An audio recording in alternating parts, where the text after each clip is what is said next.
In a story you'll only see on 10 TV, it is a warning about a crime we can all relate to. A man jumped into a woman's car and took off as she was putting air in her tires. Now the entire thing unfolding in just seconds. I instinctively tried to open the door, at least to try to grab my purse that had my keys, and when it did, it threw me to the ground.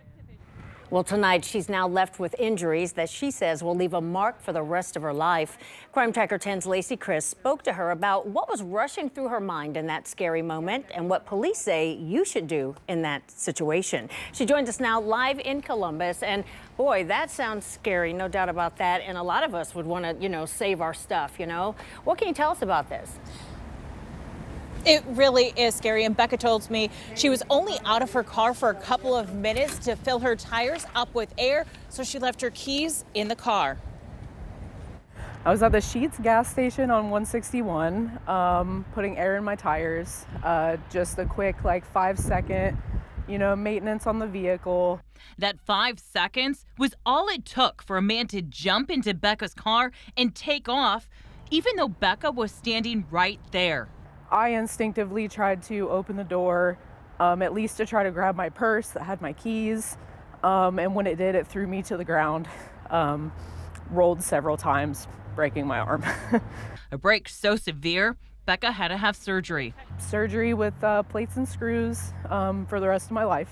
10 days after her car was stolen, Whitehall flock cameras detected Becca's car. Taser, taser, taser! And officers chased down 2 people inside, Rico Stokes and Diamond Bird. What did he just do? Stolen car.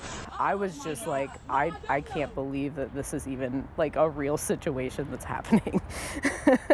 And then seeing Diamond with my purse still on her as well was very violating feeling.